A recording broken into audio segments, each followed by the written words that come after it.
Hi, everybody, and welcome to another episode of Humblefish and Friends. And today I'm here with Alcatraz, Phillip. Welcome to the show, Phillip. Hey, how's it going? How's it going, everybody? So maybe tell us Alcatraz. That's your username, your handle on the forum Humble.fish. Maybe just tell us, how did you come up with that? With that, where does Alcatraz come from? Uh, the screen name is actually a homage to my chain link eel. Uh, got back into the hobby right around 2015.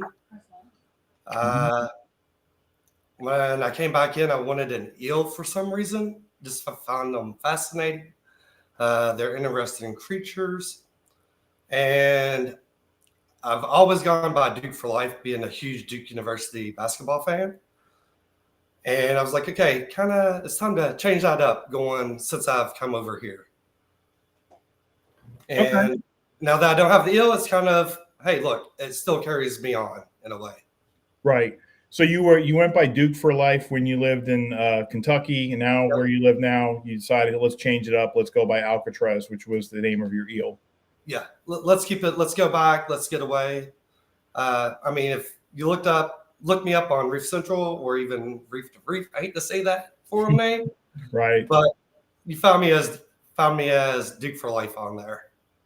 Okay. That's just it was just kind of, out with the old, in with the new kind of thing. Gotcha.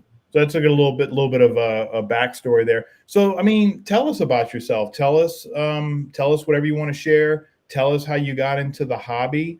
Like maybe take us back to where how you first got into the hobby to where you are now. Just whatever you want to share with us. I'd been in the hobby back in the early 2000s. Didn't really know what I was doing. It was just adding stuff. Back then, pet stores were like, here, add this, add that. Okay. Wasn't very successful. Then back in 2014, 2015, I had a buddy of mine moving and had this big, gorgeous 6-foot, 125-gallon acrylic tank. I was like, that'd be a perfect saltwater tank.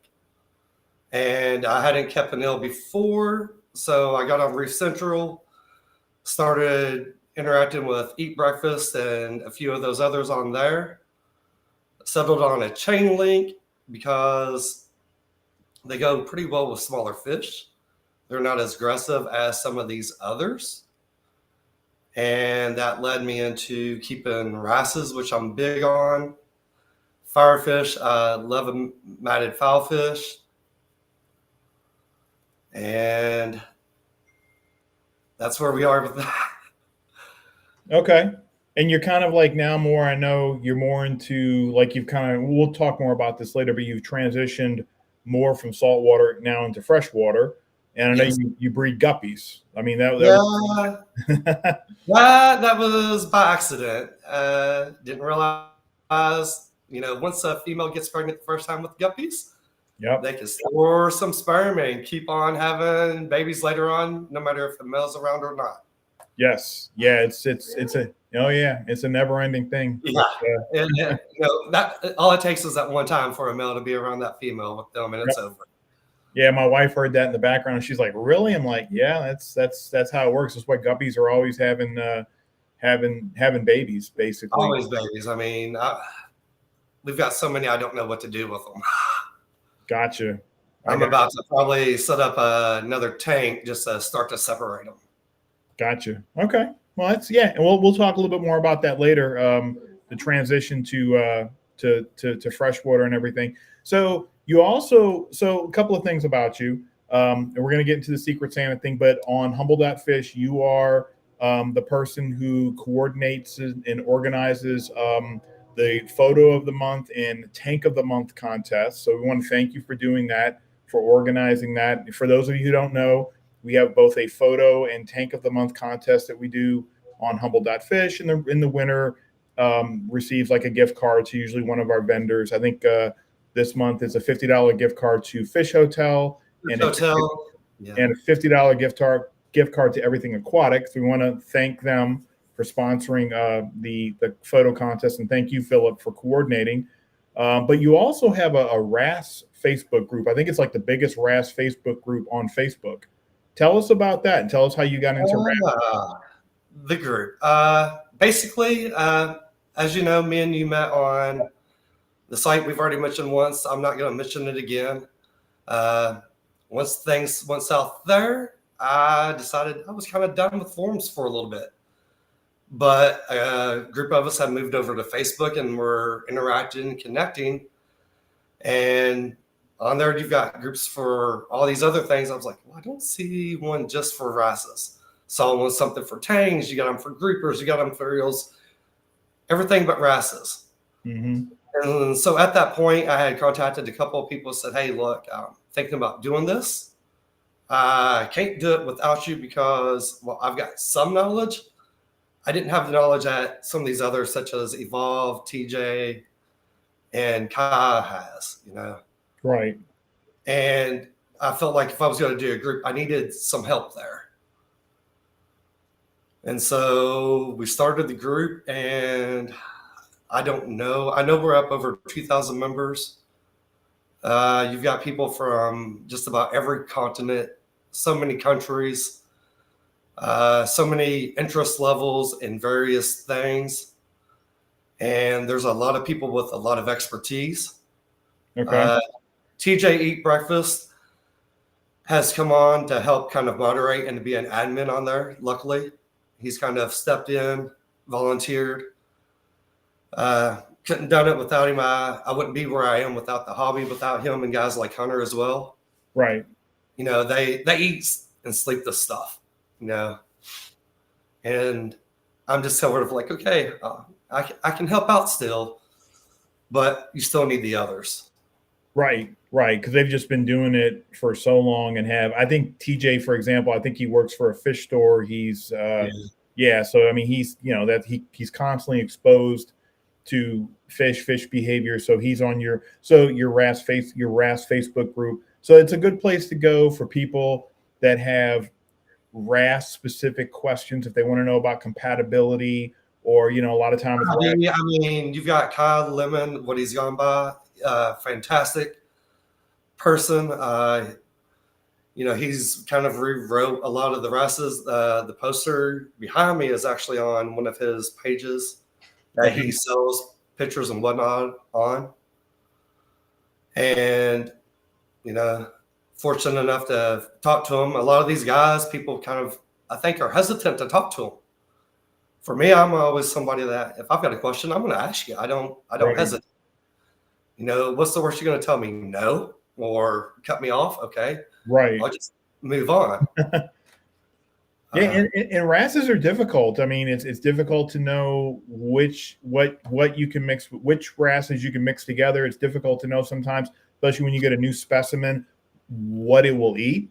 You know, especially like leopard RASes, for example, are primarily pot eaters. So if you're going to quarantine it, or you just want to provide supplemental feeding, what will they eat? So there's a good question right there. Let's talk about that a little bit.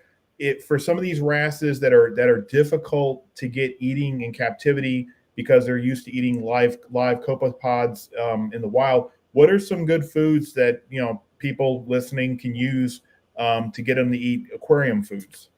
My favorites for the RASes that I've had, I haven't had as many as some people have. Live brine shrimp. Yep. You know, gut load these shrimp. You know, feed them some flake food. Feed these brine shrimp something before you feed the fish. It's almost like feeding these ghost shrimp. You know, they're not to be a primary food source, but they can get a feed-in reaction going in some of these. And you can find these in most pet stores. It's, you know, brine shrimp. You can even hatch them with eggs at home. Clams on a half shell, for whatever reason, every fish I've owned goes crazy over the clams. I don't know what it is. So for the RASes, do you leave it in the shell, or do you like kind of like? I cut the shells in half and thawed. A lot of times, what I would do is freeze them because I can't go to the store every single day and buy fresh stuff. Exactly. So I'd freeze them, get a cup of tank water, let it thaw out. I'd probably switch that cup out a couple of times, pry that open, just leave the half shell, the meat in the half shell, and set it in the bottom of the tank. Okay. And they'll just go to there and pick on it. And they pick at it. And every fish I had would go crazy over it. Okay. And it's kind of like fishy see, fishy do. When they see one or two fish picking on it, the rest of them then take interest in it. And next thing you know, you've got like a little feeding frenzy going on down there It's like, around the clam. yeah. And, it's almost, that they'll catch on to it.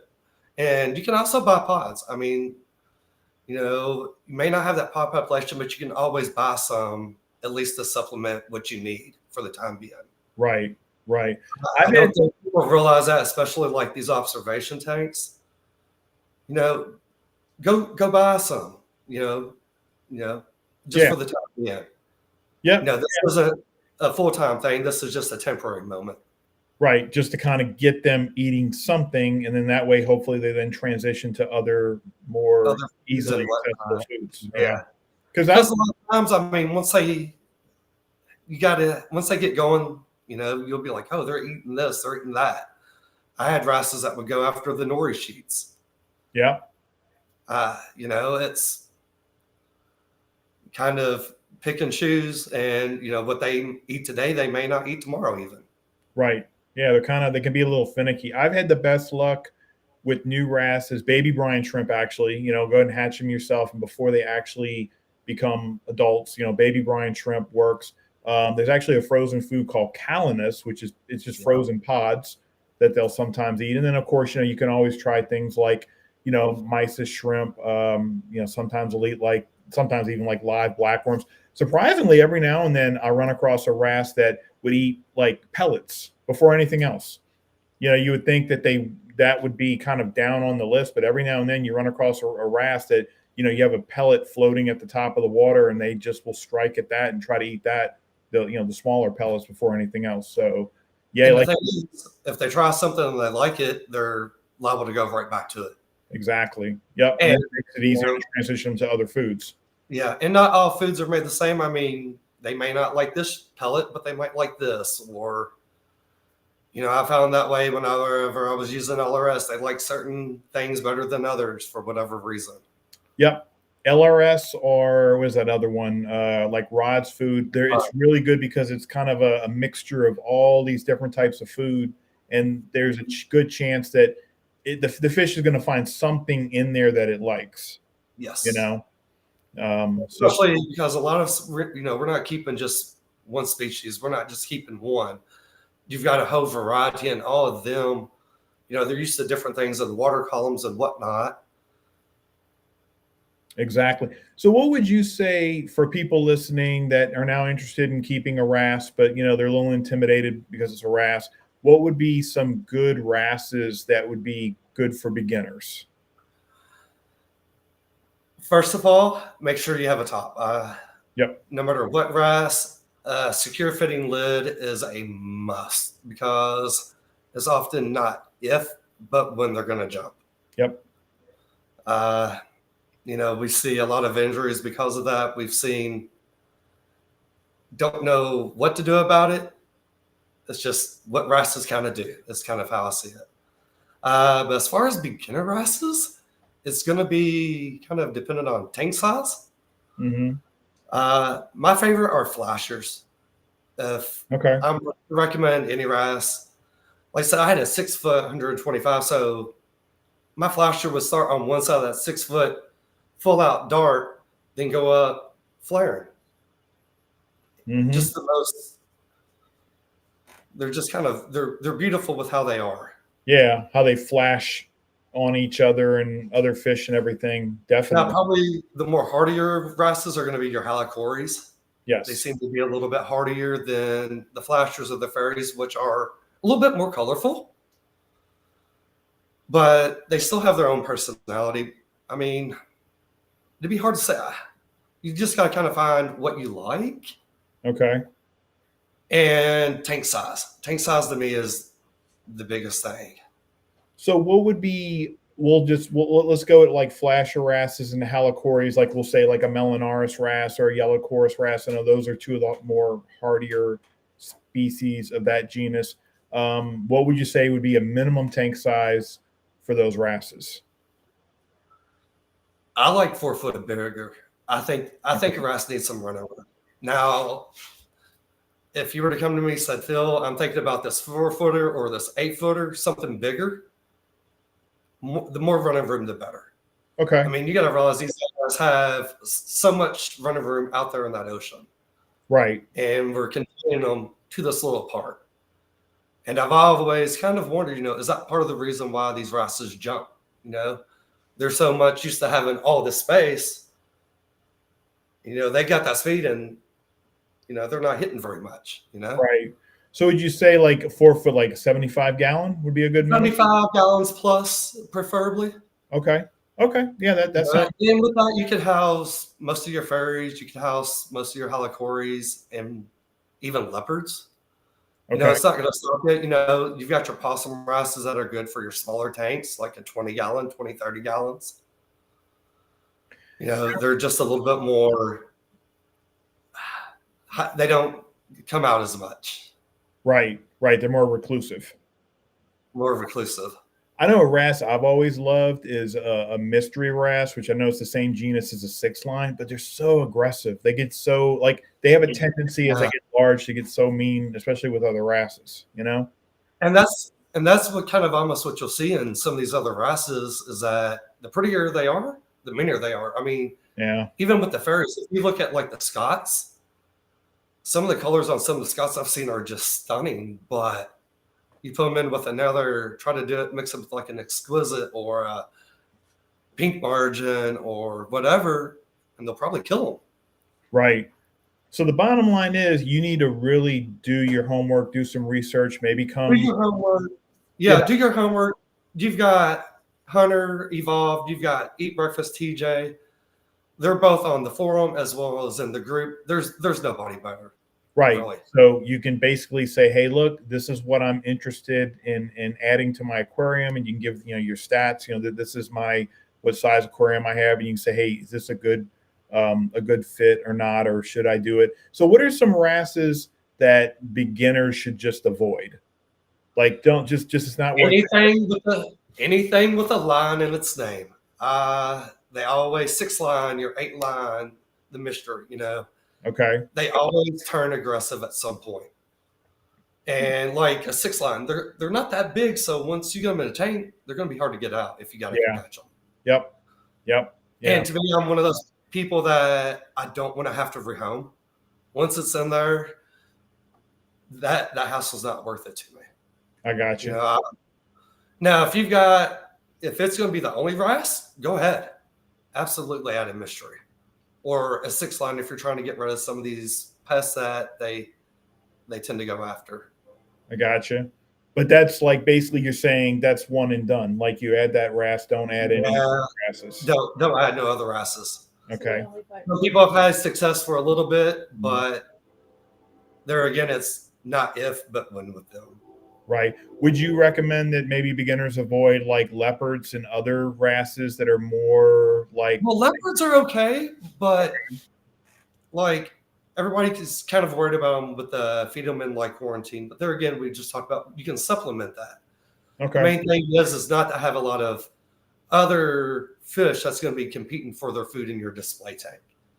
Okay. Now, if you've got a display tank with pods running wild, go ahead. Some of them are fairly hardy. Just don't be going after the more expensive ones. Right. Exactly. Do we have a wrasse question? We do. Okay, so we have a wrasse question. So let's go ahead and ask that while we're talking about wrasses. So Fish Ventura asks, hey, Bobby, ask if there is a wrasse that adjusts best to the bare bottom tank, if any. Yes. Flashers and fairies.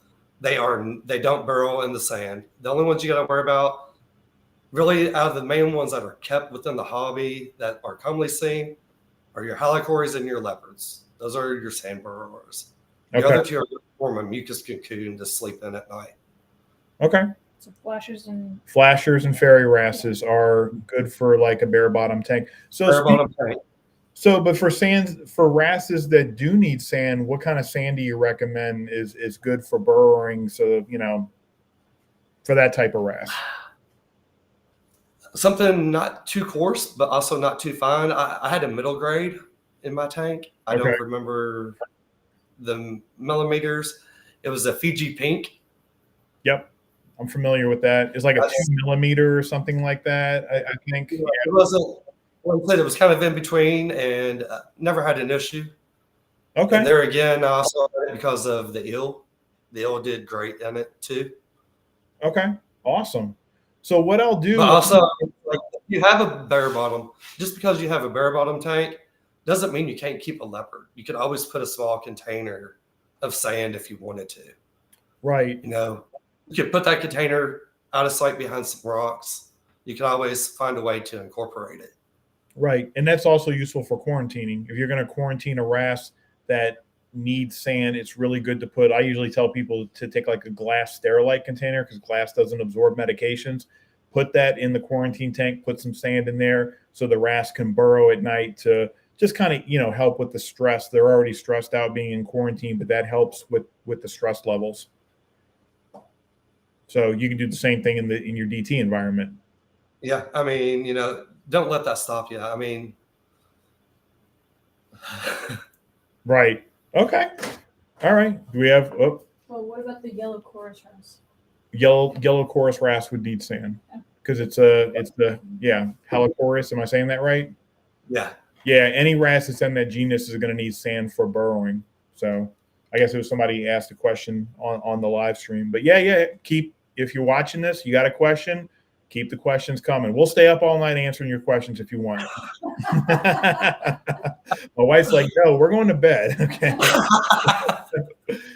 Okay, well, let's move on. We talked about wrasses, and what I'm going to do, I will, in the comments section, I will link your wrasse Facebook group, so that way people know where to go and, you know, where to go to join the Facebook group and where to go to ask their questions. I'll post that in the comments section after the live stream. Let's talk about eels. That's next on the agenda. Tell us about your experience, more in depth, your experience with eels. Okay. Like I said, when I got back into the hobby, I wanted an eel. Don't know why. I just did. It was something I didn't keep before. Found them very fascinating. They're interesting. I'm not somebody that's all with the equipment side of the hobby. I've always been more of the fish interaction, the personalities. Right. And, you know, I was asking questions on Reef Central, was talking to a few people on there, then came upon the chain link.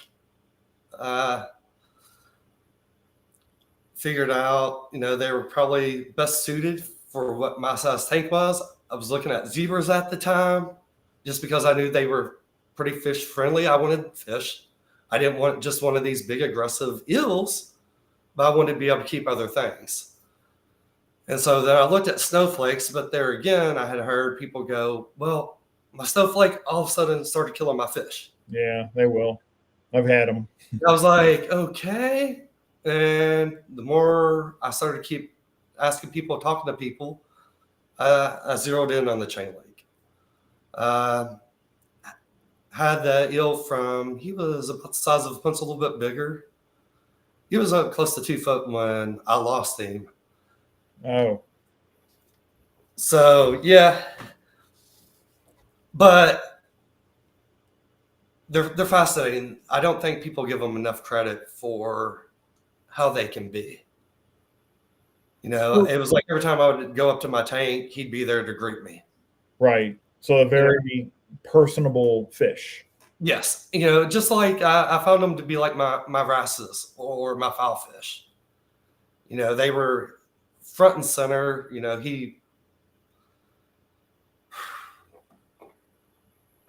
but like I said, then sorry, I'm getting a little tongue tied. No, I understand. I've lost fish myself that I had a long time and like affected me emotionally. So no, I totally understand. You know. Yeah. This is like I said. This is just one of the things that's kind of what brought me into the hobby. Then once I lost him, it kind of drained some of that. Right. You form an emotional bond. You know, it's like losing a dog or a cat. Yeah. Yeah, I mean they become like family. But not my research. I did quite a bit of research on eels because there again, I'm somebody that once I bring something in, I hate to have to rehome it. Right. You know, I'm not going to go get a dog and bring it in and going, knowing in 6 months, I'm going to have to get rid of it. So with that in mind, what would be like for a chain link eel, or just, I know it's kind of hard to say all eels, but what if someone's like, I want an eel and I don't want to rehome it. What's a good size tank? Like reasonably 6 foot, 6 foot and above. So with a 6 foot 125, would you say like 6 foot 125? I think if you had 100 gallons, 6 foot, that would be okay. To me, it's about the length. It's about running room. Okay. I mean, everybody thinks that they're just curled up in this cave or whatever all the time. But at night, I'd walk out. My eel would be doing laps at my tank. Yeah, they're nocturnal. Yeah. I mean, I've heard several people, we've had it on the forum, with things, the dragon eel with the cut. These guys are out moving around on these rocks and whatnot. They're not just stationary. So is an eel, like, you have to be careful with the substrate, the type of substrate you use, so that they don't damage their underside? Is that a concern? I think more of like what we saw with the dragon eel. I think it was probably going after the mollies that was in there. Okay. And, that molly was probably in one of these cracks, and he's just, that skin is super tough. Almost, I don't think it's as tough as sharks, but it's super tough because that's where they spend all their time in and out of these crevices, but they can still get cut like we do. Okay. And then, yeah. Substitute there again. I mean, the Fiji pink, I liked it because he was able to do his thing, and if he did flick it, it wasn't like a sandstorm everywhere. Right. Okay. Yeah. So you don't have like sand all like, blowing in the water. So you get with your power heads going, that can be. Yeah, that can kind of be a mess. Yeah. So one of the challenges with keeping an eel is feeding, obviously. So what are some foods that you can recommend for feeding an eel, and how frequently should you try to feed an eel typically? Okay. I'm going off of experience here with what I did with my guy. There again, I had him when he was small. Okay. I was feeding him once a day for a small eel. I was like, okay, if he's coming up here, let's give him something. And there again, it's going to be like your fish. Someday they may take the squid, the octopus. There again, I clam on a half shell. They love them as well. It's just something about that smell of it. Right. It's very much about the smell. People think they have poor eyesight. I think their eyesight's a little bit better than what they're given credit for.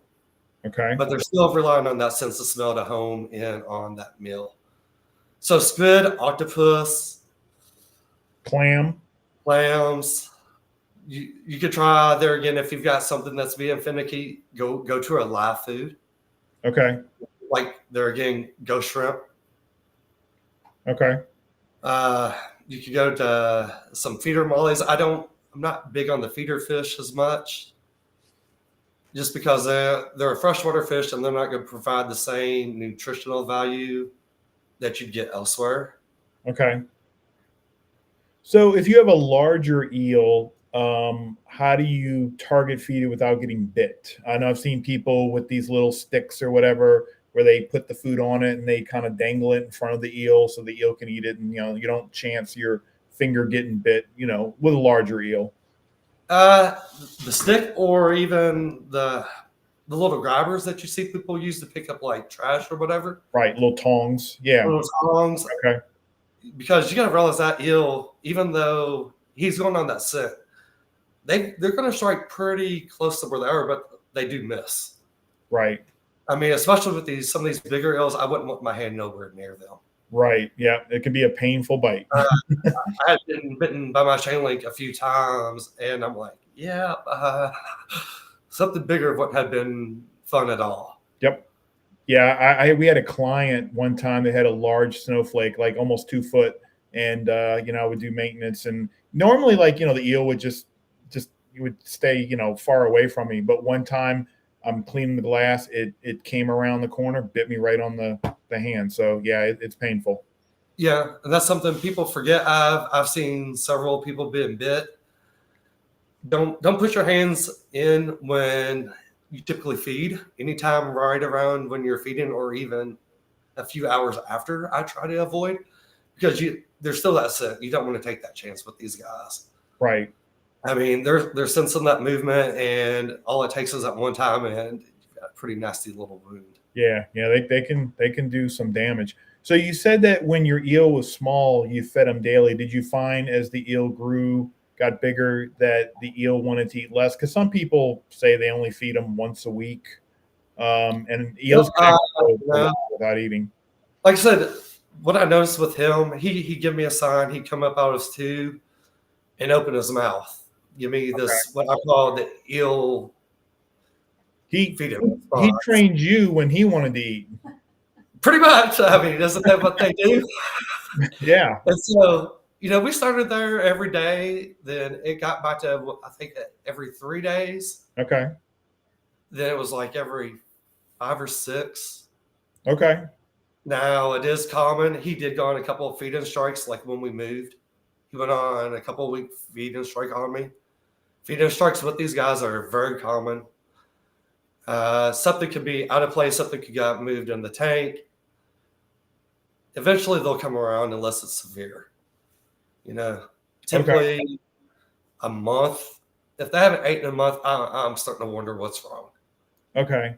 So a baby eel will just say you want to feed every day or 2, but then as they get older and bigger, maybe it'd be more 5 to 7 days. Yeah. But it's not completely uncommon for them to go on hunger strikes.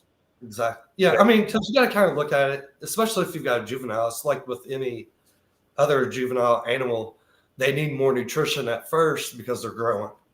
Okay. And that's just kind of how I treated it. I was like, okay, you know what? Yep, you're growing. That's fine. You're not touching my fish. Right. You're not fat. You're not nothing. You look nice and healthy. Sure. And there's some foods that I know you're supposed to avoid with eels. It's in the back of my mind. I can't remember, but there's a certain type of disease that they get that's a nutritional. TDS, the Diamond Disease Syndrome. Okay, tell us about that. It is the foods. I forget all of them right offhand. You can find it online, but it's a disease that is fairly common. We've seen it quite a bit. At first, your eel is going to look like it's having a seizure. Looks like mini seizures. Okay. It's one of the first signs I've kind of seen, and eventually it just progresses and they just pass away. And what is it called again? TDS. I think it's Diamond Disease Syndrome. Okay, so people look that up and avoid those foods. I think it's foods that are high in, I think it's thiamines. Thiamines, yeah. Yeah, thiamines. I'm probably saying it wrong too, but you want to avoid foods that are high in that, so you don't. And there's several foods that you wouldn't think that are high in thiamines, but they are. So there again, I don't want to give out some false information. So please just look online. It's in the back of my mind too, but I can't remember exactly what it is. It's one of those things that when people ask a question, I have to go look and remember what it is. I will say this about eels: they're very disease resistant because they have such a thick slime coat. In fact, this little fun fact about diseases: there's never been a documented case of a eel having ick. Never. You will not find in any of the peer-reviewed literature or studies ever, there's never, ever been a confirmed case of an eel having marine ick. They're extremely disease resistant. I'm not saying don't quarantine them, but they're extremely disease resistant. They also, if you're going to quarantine one, they typically don't tolerate copper. No copper. Yeah. Every eel I've seen in copper, they may be fine at first and they may eat at first, but eventually they stop feeding. They go on a hunger strike. So the medication of choice for parasites is chloroquine phosphate. I think there's been some people that have done hybrid tank transfer method using hydrogen peroxide, and that has been successful. But yeah, we have a question? Yeah. So about the eels, Brandon MMS says, I've heard of people doing a fish only with eels and doing a reverse photo period so that they can actually enjoy them. No. Since they come out at night. Okay. Have you heard that? So like a reverse photo period with your eel so that, you can actually enjoy the eel coming out at night. I mean, for me, I've heard that, but I think eels, they're just like any other fish. Once they settle in and get into your routine as well, you know, I tried to feed with lights on. I always fed with lights on, never fed with lights off. Okay. So You know, the lights have to be on if he wants food. Right. Yeah. Again, you're training him to, like, if you want to eat. there again, you know, as much as I've always tried to adapt what I do, you know, I'm trying to figure out, because each type of fish, whether it's a wrasse, an eel, a firefish, whatever, they all have their quirks. Right. It's working, okay, this quirk with this quirk with this quirk, and making that cohesive thing. Yeah. And that's just kind of how I've always kind of looked at it. Okay. We have another question? Yes. Dexter B says, do most blue star wrasses turn male? I like the females the best. Yes. There again, no matter what wrasse you get, whether it's a fairy, flasher, leopard, it's not if, but when they will convert, they will transition. They all end up male eventually. They all want to turn terminal male. At the end, it's to be that big terminal male. Right. So what if you had like a male and a female? Would the female always stay female? Typically, no, because at some point that female is going to end up transition. It's just a part of nature. You can't take that part of nature out. Okay. So it's more they'll like as a all these, rather than like the. Okay, so like how clownfish, then the rest of them will all stay male until there's no female. right. So I didn't know if maybe the wrasses were similar to that. I guess. no, they're always looking. They want, it's that hierarchy there. It's, you know, they're always wanting to be the bigger fish. You know, they want that, all the females to themselves. Almost is kind of how I see it. Okay. So the female will eventually become a male, and if you have females, so in nature Then they're probably. gonna fight. Well, in nature, yeah, like the female becomes a male, and then the probably the smaller male just swims off. But in an aquarium, it's just World War III. Right. Right. It's World War III. Yeah, I mean, you know, evolved and eat breakfast. Trust me, I've wanted to add just like anybody else, but they had always said no, no, no. And if you ever ask them online, they'll tell you the same thing. Okay. All right. You know, it's just. Okay. Yeah, another question. So, well, just a kind of a response. Christopher Chapples had said, I've had a female blue star for almost 2 years, and so far, so good. Yeah. Well, wrasses have what, like mostly like a 4-year lifespan? Yeah, 4 to 5 years. 4 to 5. Okay. And there again, you know, we're going off of what majority of the time happens. You're still going to have those cases that a wrasse may not change, like that leopard. This person has, it may not change, but 9 times out of 10, it will change. Right. The odds. You know, it's just like with stuff like those, they go under a gender transition as well. Right. And I think the thing is with clownfish, because I mean, clownfish can live like 30 years. So I guess because it takes longer, They can wait longer. they can wait longer before they transition. I mean, with nature, you know, these wrasses, they want to be that big, beautiful, colorful male at the end. You know, Right. that's their end goal. Yep. Anthias are the same way. You can have a, you know, like a harem of Anthias and have a male and, 3-4 females. And it seems like only a matter of time before the dominant female is going to transition to male. And like I said, I guess what happens in the ocean, it's like, okay, well, you have 2 males. Well, one of the males has to just get out of town. But yeah, you got a lot of space. Yeah. Right. And aquarium. Quite a bit. Yeah. Another question. I don't know if this is one of your expertise, but Brandon MMS had asked, what's the difference between organic and inorganic waste in a tank, and which is better for corals to feed on?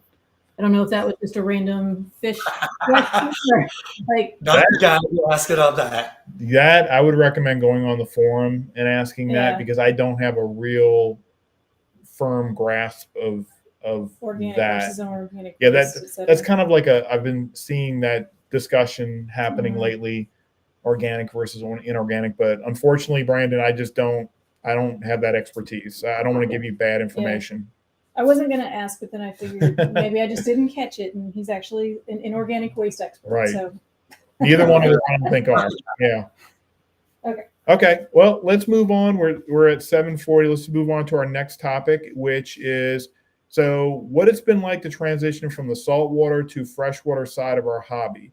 So you at one time, you were, more heavily into saltwater, and now you've transitioned more to freshwater fish, guppies and whatnot. So what, everyone, what were your reasons why that you made the transition? Basically, I had this 125-gallon saltwater tank.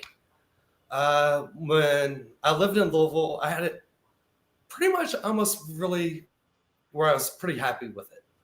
Okay. Then we had a move come up unexpectedly, moved down here, and was happy with it, but wasn't happy with it. Then next thing you know, I've got 2 kids that come along, and all that extra time that I could devote to the tank, I no longer had. So the tank was just getting ugly. I wasn't keeping up with it like I should have, and eventually tore down. Okay. Well, I miss having fish. I hate to say, I just fish tank. I miss having a fish tank. So we started off with a couple of betas and a couple of single tanks, and then I was like, hey, no, this isn't working. And now we've got a 10-gallon behind me set up. Okay. A bunch of guppies and some tetras. But the biggest part was the cost. Some of these saltwater fish are, especially the ones I like, I hate to say, I'm not just going to settle for a fish, just that for a fish. Either I'm into it or I'm not into it.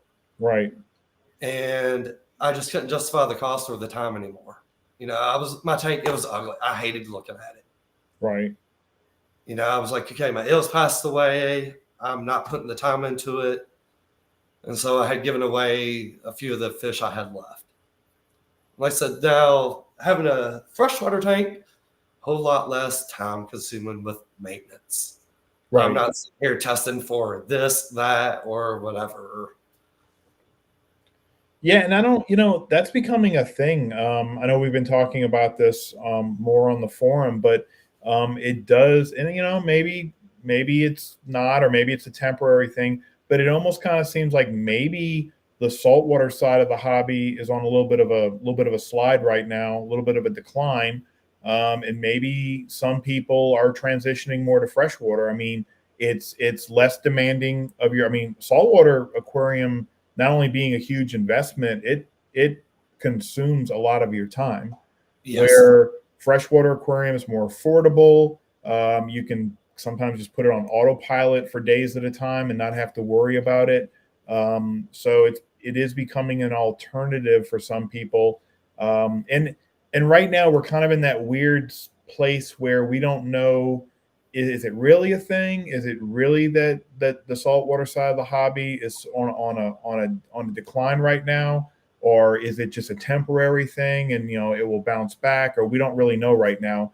But I can tell you some local fish stores that I talk to, they're becoming concerned because their saltwater sales are definitely going down. And what they're actually doing in some cases is tanks that were saltwater, they're setting up freshwater because there's actually overall a higher profit margin with the freshwater fish. You don't have to worry about the losses as much. So I don't know. That's interesting. When I set up again, the 125-gallon I had, I was kind of like being snobby. I hate to say it towards the fresh. I was like, somebody's like, you should just do a freshwater tank. It'd be so much easier on you. I was like, no. I was set on a salt, but you can still get all the life. I mean, I've got ghost shrimp, snails. You can get crabs. You can get a wide variety of freshwater creatures out there. Even some of the fish are pretty. Yep. And you're not dropping $100 plus for a fish and going, okay, what died now? What do I do? You put somebody in that situation, young family, and okay, I can't justify that $100 fish now. Right. Now I need to go buy a $5 guppy or whatever. I can justify $5. Right. Yeah. No, that makes a lot of sense. It's a way of staying in the hobby, but doing it more so on a budget. Because we've seen both, all saltwater livestock, fish, corals, everything has just been going up and up and up. And freshwater has increased too. Freshwater, a $5 guppy used to be $1 or $2, not too many years ago. But it's something that more people can justify.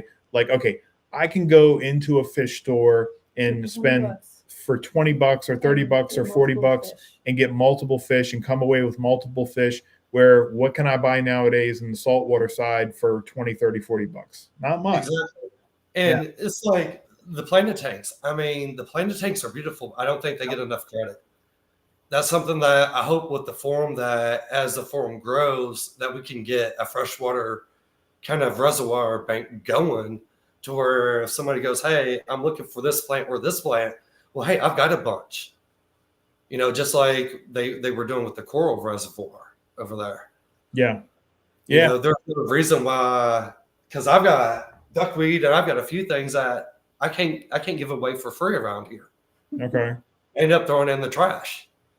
I mean, top of my tank, that's just some of just a scoopful out of the top of the tank. Okay. That's all that duckweed and whatnot. And I'm doing that every other day.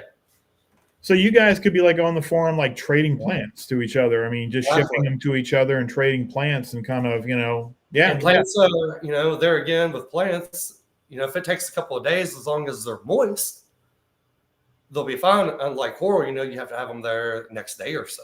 Right. Yeah. So it's easier. So that's what people don't realize. It'd be a little bit cheaper as well. Yeah. Yeah. No, I'm all for that. I'm definitely for growing out the forum to be more inclusive, to freshwater hobbyists as well. And we could start like trading plants. One of the things we kind of like to do if we settle back down, I would like to set up a freshwater tank. I used to breed angels and discus a long, long time ago. So I have some background with the freshwater side of the hobby. And it's peaceful. It's not as stressful. It's just more relaxing to me.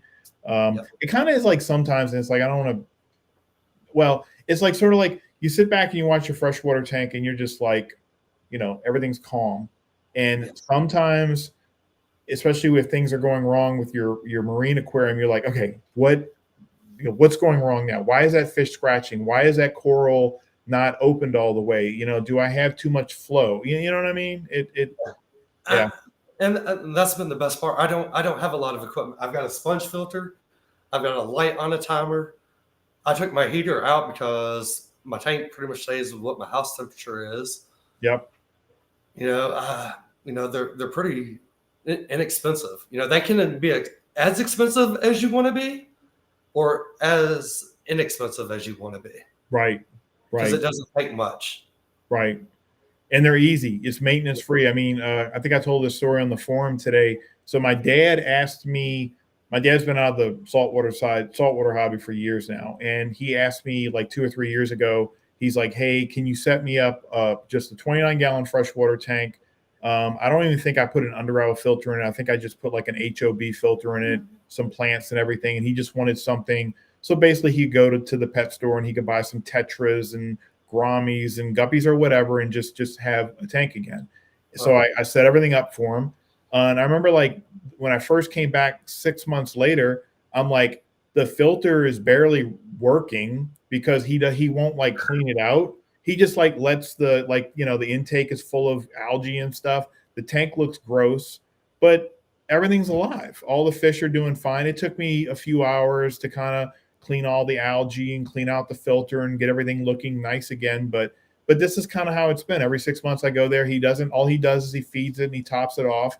He doesn't do any maintenance to it. And I don't want to like people listening like, oh, that's all I have to do, because that's not good. No.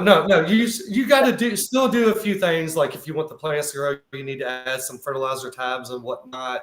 You still have to do a few things. And some of these plants like that CO2.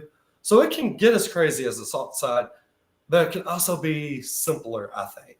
Right. I mean, like when we went on vacation back in the summer, I didn't worry about my tank. Right. When I was every time I would leave when I had my salt tank, I worried. Right. Yeah. No, you're right. So people listening to this, if you're kind of like I don't know if I want to keep doing this with your saltwater aquarium. Instead of just completely getting out and not having an aquarium at all, there is an alternative. You can get a freshwater aquarium. You can go fresh. I had people ask, well, why don't you go to a smaller tank? Well, there again, fish I like need space. Right. I'm not going to settle. I'm not going to have a tank just to have a tank. Yeah. You get limited with a saltwater tank with size, because if you go too small, you're like looking at gobies and blennies and things like that. Clowns, you get the clowns and whatnot, and I'm just not my kind of fish. Right. No. Right. Well, that makes sense. I'm more. So we have a question? Well, I have a question. Oh, my wife has a question. So it's two parts. So what is your favorite thing about having switched from saltwater to freshwater? And then on the other side, then what do you miss most about saltwater now that you're freshwater? Okay. The biggest would be, I don't think people have realized the diversity of creatures that you can get with freshwater. I can find all kinds of the same creatures. If you're into shrimp, if you're into crustaceans and whatnot, you've still got a lot of freshwater stuff available that people don't realize. Right. I'm somebody that if I want to know something, I start to look up stuff. There's these little bitty, I forget the name of little crabs. I was like, what? A crab in a freshwater? That's kind of cool. But then you get into your Neos that can be blue, red, green, whatever. And the thing I miss the most, I miss having an eel. Aren't there freshwater eels? Yeah, there are freshwater eels. They are, but there again, the tank size, if I was to go back to saltwater, I've still got my 125 gallons. I've still got the tank sitting out in my still out in the shed. So if I ever did, it would be for the eel. And you probably would want a chain link eel again, right? No, actually, no. I'd probably go with the Skeletor. Skeletor. Okay. There again, beautiful eels. I don't know how to say the exact Xanthopterus or whatever. I forget how to say it. But if you look up Skeletor, they're beautiful eels. Okay. Remind me a lot of a chain link, but the coloration. There's somebody on the forum trying to give away an eel, actually. Oh, I know. Getting back into it. Yeah, St. Louis. We know. Yeah. It's not that far of a drive, Just not yet.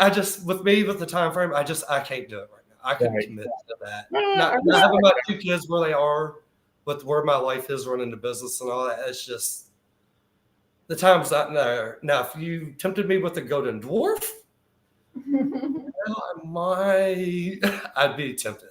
So you said a golden dwarf eel, like a golden dwarf moray. How big a tank does that need?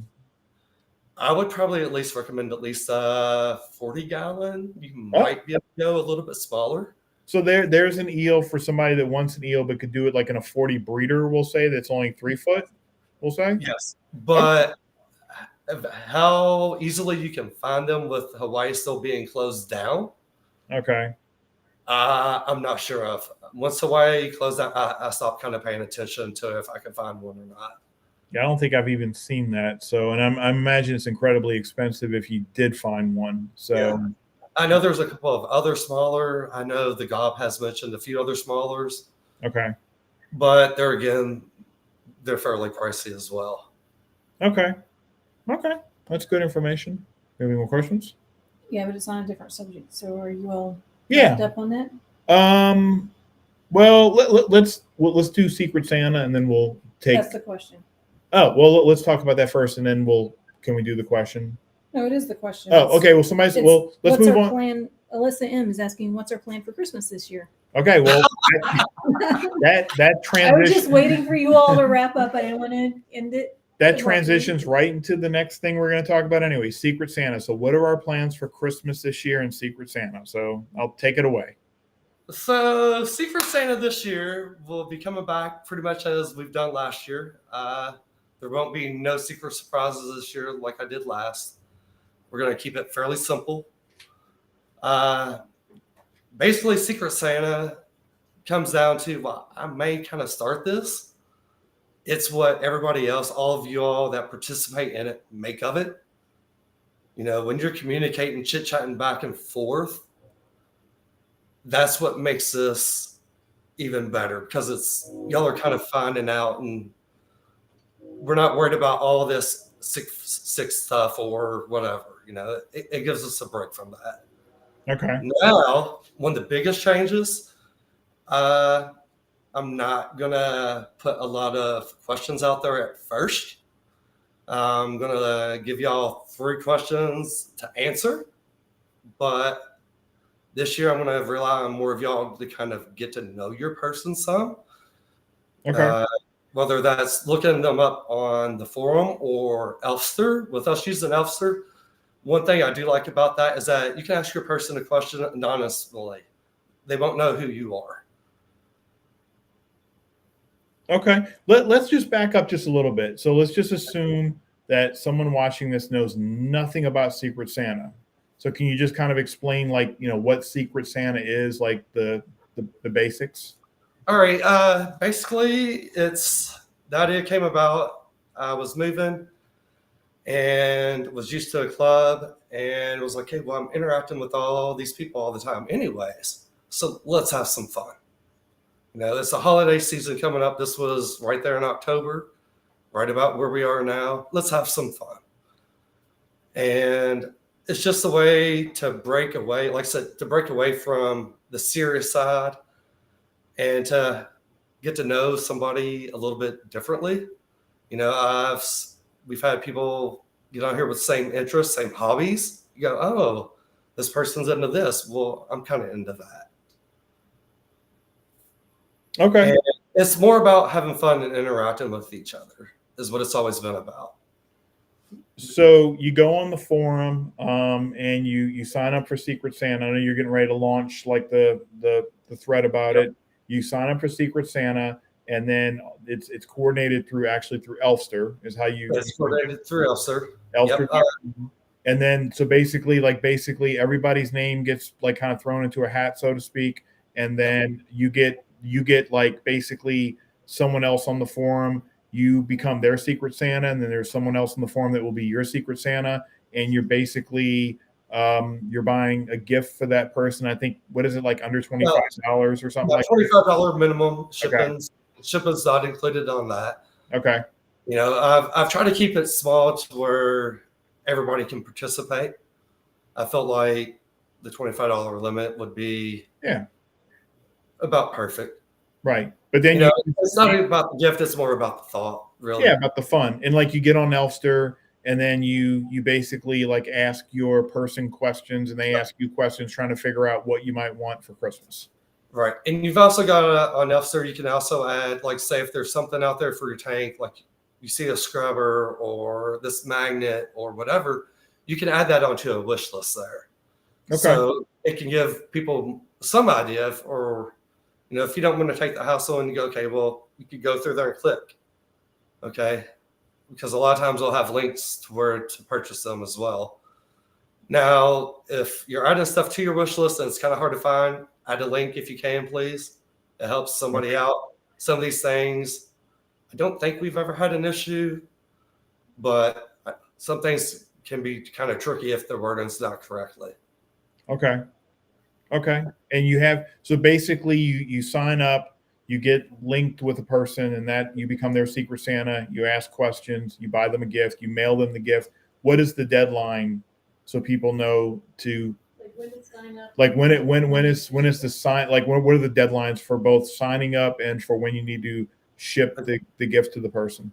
All right. Basically, this year I'll be posting the registration page probably within the next day or so. Okay. Once we go live with that, we'll take signups until November 4th. Okay. At that point, I'll close down the registration, hop over to Elfster, click a little button, and it just pops out the name. Okay. And after that, at that point, the next day, if you, like say, when you get your name, if you already want to start shopping, I know some people do, you can go ahead and send it out whenever, but the deadline to ship out is the 17th. 17th of December. December 17th. That way, everybody tries to have everything by Christmas. I try to have it closed down by Christmas. I know we all have lives. Sometimes something comes up. I've always told people, if you're participating and something does come up, reach out to me. Okay. Don't wait till the last minute. This happened. We'll figure out a way around this. We'll work it out. Okay.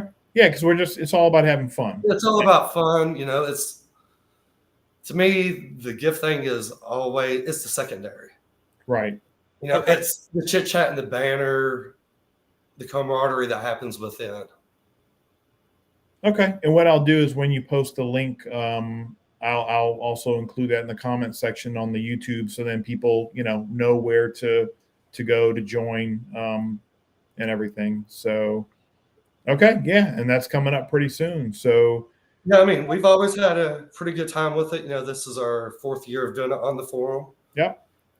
I think every year we've had over 20 people sign up and participate. And I thank y'all for participating. Without you, this doesn't happen. Wow, has the forum really been up for 4 years now? Yeah. Oh, wow. Well, we've been traveling. Time flies. I didn't realize it's been 4 years already. So, I didn't either until I was looking back the other day.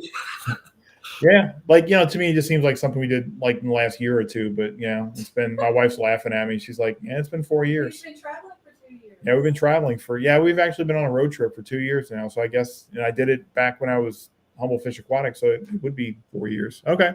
Well, that's awesome. That's That's another great perk to being on the forum is participating in Secret Santa, and like I said before, you also do Tank of the Month and Picture of the Month, and that's just fun contest that we do. And that's the thing. People participate in these. Submit a picture. It ain't gonna hurt you to submit a picture. You never know. Right. It's like a lot of these contests. Yeah, we've used voting. Then every now and then I've thrown in picking the winner by random draw. We won't always do voting. We'll kind of mix it up. I think it's a nice way to keep these kind of going. But take a second and take a picture, guys. Everybody can do it. Yeah, and you take a picture and you might win, and you might win a $50 gift card, to a vendor on the forum that you don't have to use it right away. You can use it eventually. You, for example, your tank could be cycling, and you could win. Well, I guess if your tank was cycling, you wouldn't be able to win the contest, unless we did a different. Depending on what the contest is. We haven't used some pretty crazy things, so you never know. Yeah. It's something that. So, okay. Well, we're at about 8 o'clock, a couple of minutes over.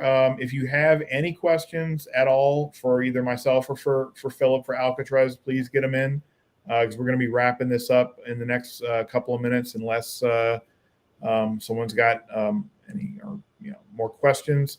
Anything else you'd like to talk about, Phillip? Yeah, but as far as Secret Santa goes, guys, if y'all have any questions, don't hesitate to reach out to me. It's ran pretty smooth. I've got this. This is like year 8. I've done it, 7 or 8. I've done one. And so I've got all the kinks. And if you're on the fence because you're worried about your address being out there,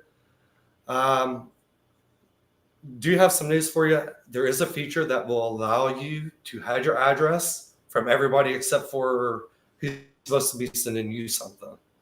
Okay. And I'll be making steps. I'll be making a short little video to show the steps to do that. Okay. That way your address isn't just available to anyone. Yeah. Some people can be funny about that. Some people doesn't. For me, I'm like, okay. For what it's worth, we have never had any issues, but I think we're a pretty tight-knit group. Knock on wood. But we haven't had any issues with anything like that. But, we're kind of a tight-knit group. Everybody kind of knows everybody. So, good group of people we have on the forum. So, question? We have a question.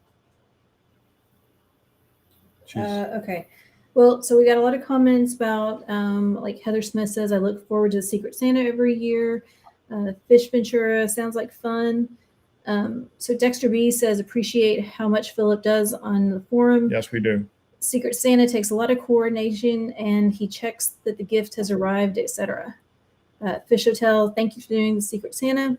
And then we do have one last question. Brandon MMS says, since we were talking about freshwater, RODI water or regular tap? I'm using regular tap. Yeah. I just use a dechlorinator, get rid of the chlorine, tap. Yep. Every now and then I do tip off with RODI, but I'm not doing it on a regular basis. I don't find the need to, because you're not worried about the water chemistry like you are with the salt side. Right. And these plants are so used to it. I mean, a lot of these plants are lake streams and whatever, so they're kind of used to some mucky water. And like with if you did use RODI, I believe you have to then add something back to the water. I was asking, like, well, I was going to ask, like, if you need to add like a little bit of sea salt or something to kind of. They actually have, if you use RODI for freshwater, isn't there like there's some supplements that you're supposed to add back to the water to make it. Once with me using tap, I was like, once I got rid of the salt tank, right. Hey, you know what? I wonder though, if you did have an RODI and used the RODI for saltwater, I wonder if you could use the RO. Yeah, the RO. Yeah, the wastewater for your freshwater tank. That should be like with those ROs, that wastewater, if you've got a garden, that's perfect wastewater for a garden. Yeah, running a line out of that to your garden if you've got one. Some people use it, they fill their washing machine with it. Yeah.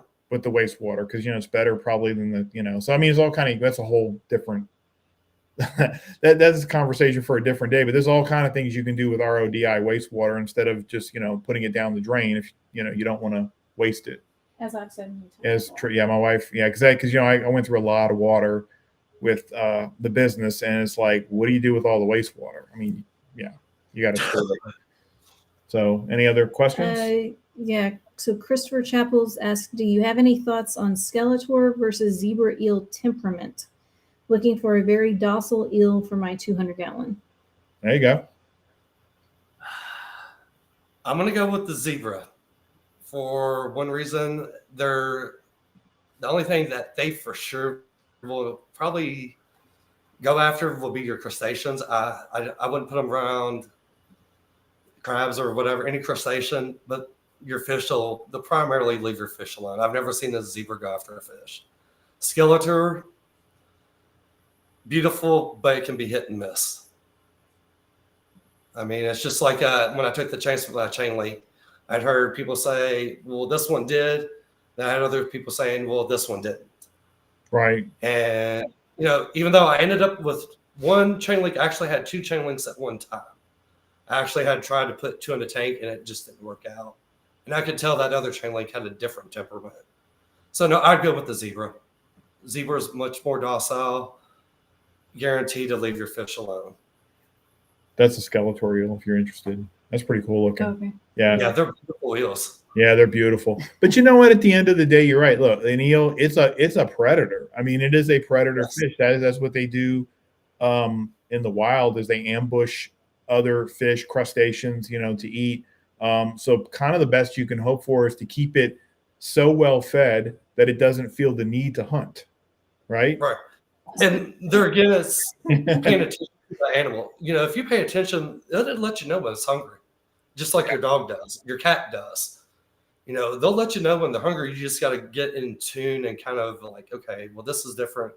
But right. Yeah. So you have to like learn to feed your eel, and when the eel wants to eat, either you feed it or it's going to make a meal out of it's going to make a meal out of one of your other tank inhabitants, is what it kind of sounds like. Yep. Yeah. Yeah. It's just one of the risks with them. So with eels, going back to eels, are there any inverts you can keep with eels, or that's just completely off the table? Now, I did keep cleaner shrimp. I did keep a couple of cleaner shrimp with my eel. The first lasted longer than any of the others, but the shrimp was in there before him. Okay. Now, like you'll see cleaners in with the drag and some of these greens. Can't guarantee you that they're not going to kill them at some point, but there's a chance that they will leave them alone. Okay. There again, it's like that. It's the wild. I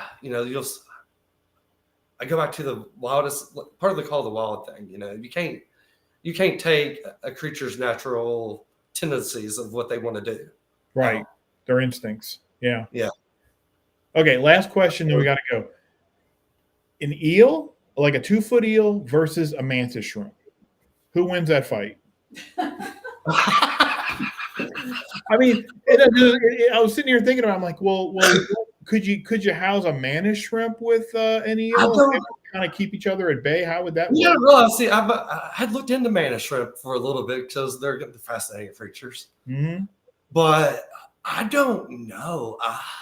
I mean, I feel like a dragon, or like your bigger eels, like your dragon or your greens, your leopards, can probably handle a mantis. okay. Now, something more smaller like your chain link, your snowflakes, and them.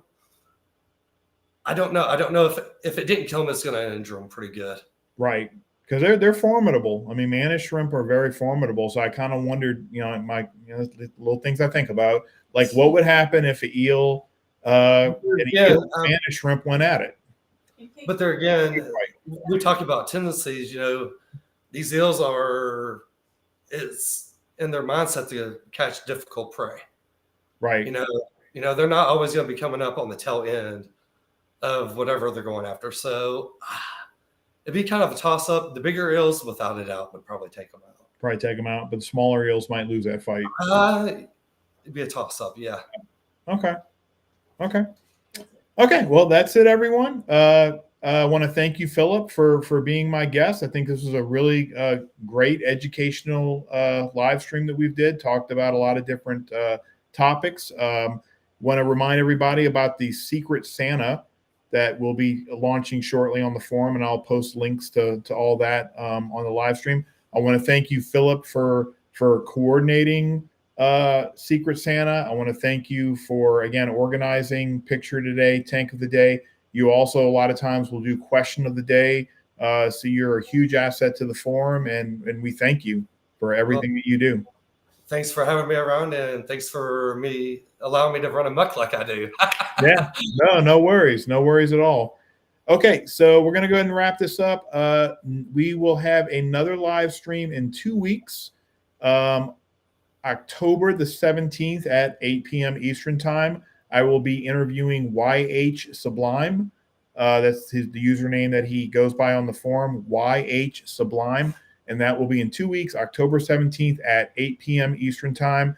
And when I get with him, we will post like an agenda, what we're going to be talking about during the live stream. So that's in 2 weeks. So I don't know the topic. I have to talk to him and find out what.